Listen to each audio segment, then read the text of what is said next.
Day 22 of my 25 days of confidence, and today I give you the power pose.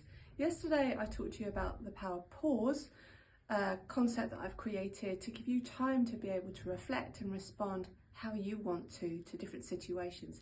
So today it's all about how you can use your posture to give you confidence. Earlier on in the series I talked about how you can use your posture in different ways to convey different messages.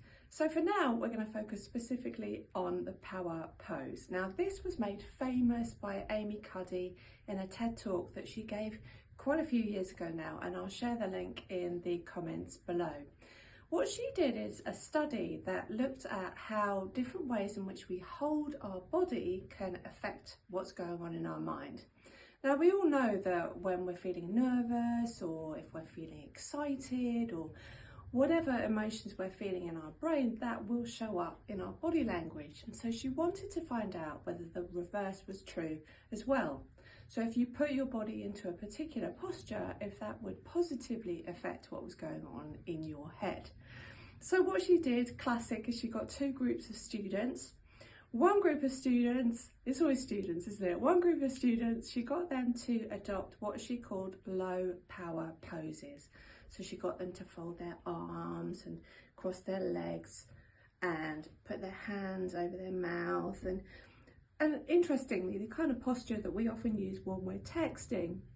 So she got them to adopt the low power pose. And then the other group of students, she got them to adopt what she called the high power pose. Now, the extreme version of that, you've all seen this, haven't you?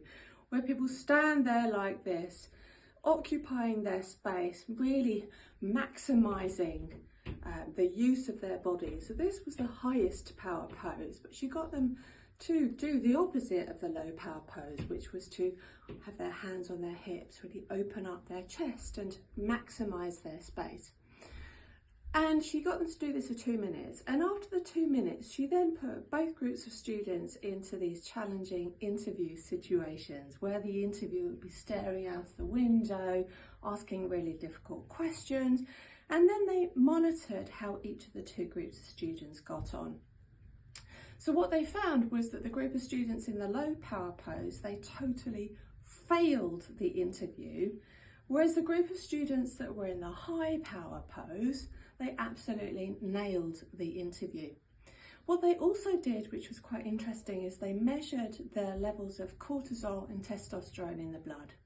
And what they found was that group of students in the low power pose had elevated levels of cortisol, which is the stress hormone, and the group of students in the high power pose, they had elevated levels of testosterone. And so since then, and I've certainly done this with the groups that I've run and the Gravitas Masterclasses, and to help people build their confidence, I talk to them about how to use their posture, but I also tell them about this high power pose. And I tell them the story of a good friend of mine who used to be a senior leader in a bank, and she used to physically throw up before giving presentations. She used to get so nervous. And she decided that what she would do is before the presentation, she would go into the bathroom and she would literally stand there like this in her high power pose.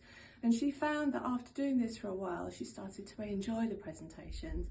And now she actually delivers workshops on all different types of leadership communications. So she tried it out herself and it worked.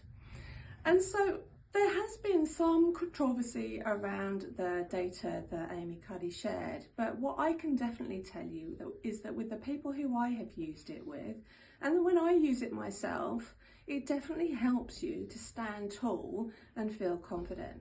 Now, you don't have to do this. You don't have to, if you're about to give a presentation, go, right, hang on everybody, let me just get into my high power pose, right, I'm ready now. You don't have to do that. You simply need to, beforehand, make sure that you're standing tall, that you're standing in a symmetrical way, that you're giving yourself as much oxygen as you need to be able to perform.